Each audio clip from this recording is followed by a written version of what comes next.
time, well, for me, every time I have a crisis, I also go into an emotional state because it's lonely. You don't know how to explain it to anybody. You don't know how to break it down. You also don't know. Sometimes you don't even understand it yourself. It's a lot. It affects every aspect of your life.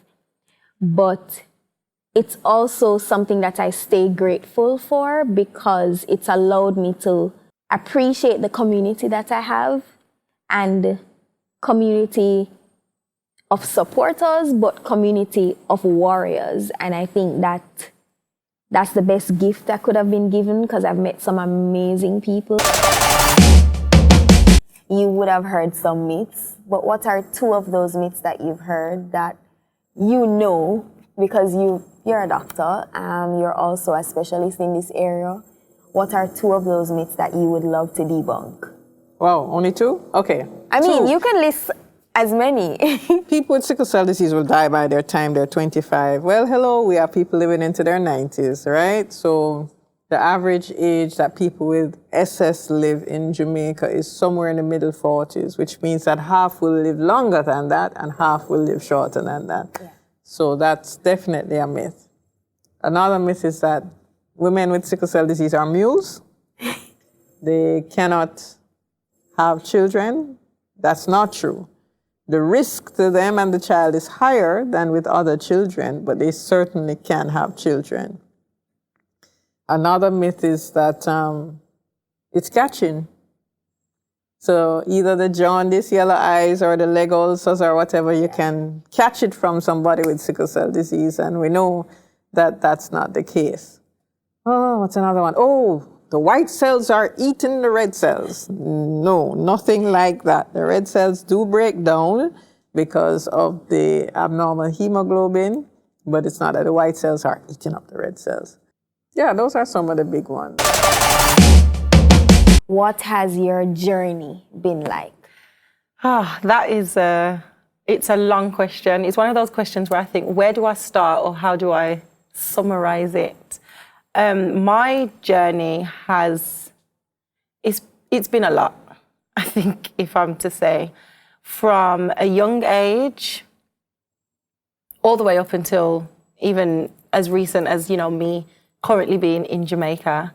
So as a child, I think my parents not understanding what sickle cell was and what some of my triggers might have been. Yeah. I spent a lot of time in and out of hospital, mainly to do with kind of chest infections, pneumonia, that kind of stuff. So I was used to being admitted, quite on a regular basis. But I think for me, sickle cell got really serious when I had a stroke when I was 13. Yeah.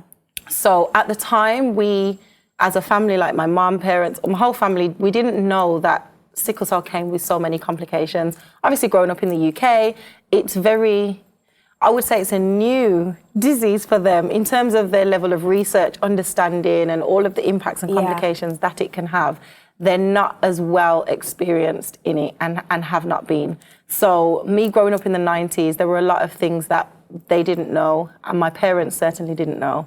So no one knew that I could even have a stroke. It's something you would associate with, old age or, people that may just be unhealthy. But, I was a teenager and that happened.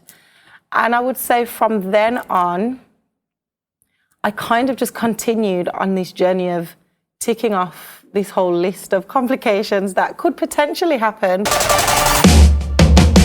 How do you do it all? Girl, I don't know. I think I'm driven by what I've been through and the fact that I'm still here. Yeah. Because that's something in itself. It's like I've been given not a second chance, but like an opportunity to do as much as I can in whatever time I have.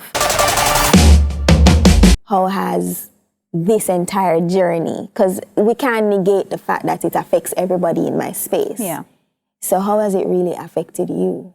For me, going through the journey with you, being on the sidelines, it gave me a sense of knowing what's going on, having a deeper, I guess, detail of these are what sicklers go through. And for me, I feel like, you know what, this makes me more of an advocate. Like, that's what I push now.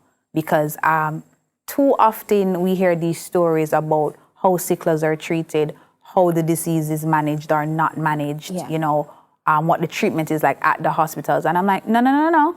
Or I might even see some of my friends outside of you and I realize, hey, the rain is falling and they're in pain. And I'm like, listen, where's your sweater? What's going on? What are you doing?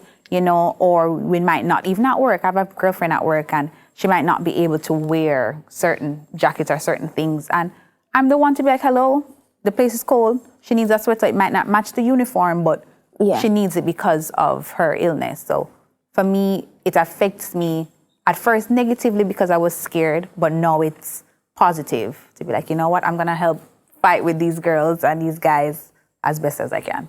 But if you were supposed to encourage other persons to become a keeper or a supporter or an ally, whatever it is that we'd want to call it, what are some of the lessons that you have learned that you can teach them, encourage them to in turn become a you?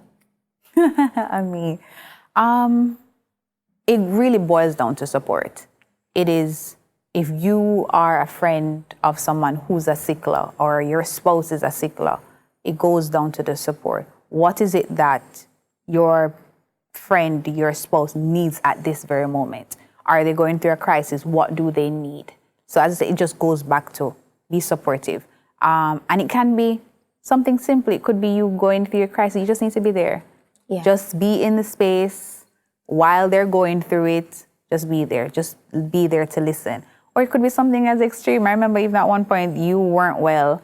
You had a crisis and you came back home from the hospital. And I'm there and I'm like, listen, you need to eat. And I'm there cutting up the food to feed you. And then, you know, you needed to take a shower. And I'm ready, like, roll up my sleeves, let's go, you know, to bathe you if needs be. But sometimes it doesn't even need to be as extreme as that. It's just be that support. Be there.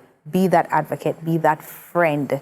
Because sometimes, as you say, sometimes you guys can't talk. Sometimes you're not in a position based off of going through a crisis that you can't say anything. So as a friend, just be understanding of the disease. Ask questions if needs be, if you don't understand. And just be that support, whatever it may be.